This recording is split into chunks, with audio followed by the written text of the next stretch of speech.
On March 24th, 2025, state and local health departments received a notice of termination of federal funding for public health and mental health services implemented through the Coronavirus Aid, Relief, and Economic Security Act, or CARES funding, as well as the American Rescue Act, or ARPA funding.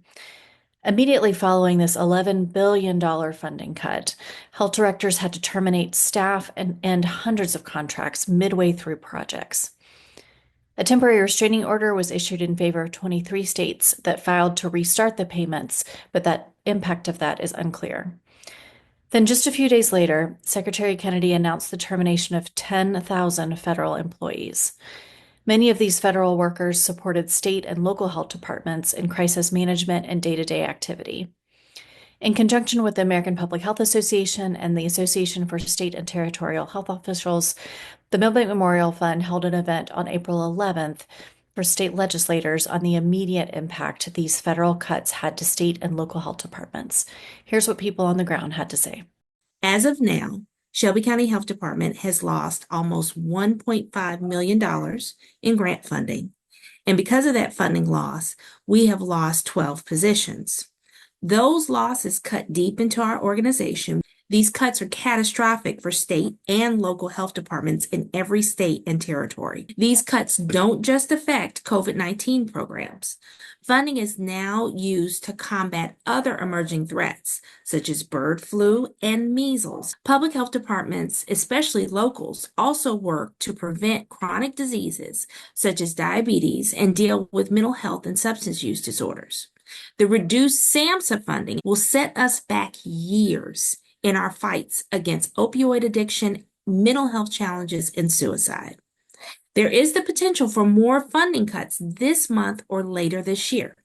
That level of uncertainty makes it difficult to plan for the future and forecast our budget needs. And more important than that, it just destroys the morale of our local and state health departments. These cuts not only affect our staff and organization overall, but will impact people we serve.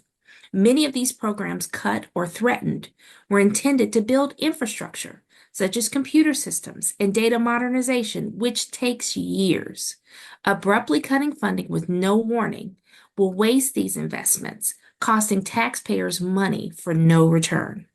We have a crisis in the city of Milwaukee, specifically around lead and lead-poisoned children. In total, there's 106 elementary schools, all built before 1980. Lead is a neurotoxin, and low levels of lead exposure can lower IQ and cause attention and behavior problems. Since January, the Wisconsin Department of Health Services and the City of Milwaukee Health Department have been reaching out to our national partners for assistance. The CDC also had a team from the National Center of Environmental Health that have been providing technical assistance all directly to the City of Milwaukee Health Department. All of those individuals were terminated without notice on April 1st. City of Milwaukee Health Department made a request to the CDC at the end of March for additional EIS officers to assist, and that request, initially they were told that it wouldn't be impacted by the changes, and then that request was subsequently denied last week. We're at the very front end of this, and the people that we really need who we relied on historically to help, are not available. More than 50% of funding that state and locals receives comes from the federal government. So anytime there's a cut in federal funding that impacts direct services on the ground, it impacts people in your communities.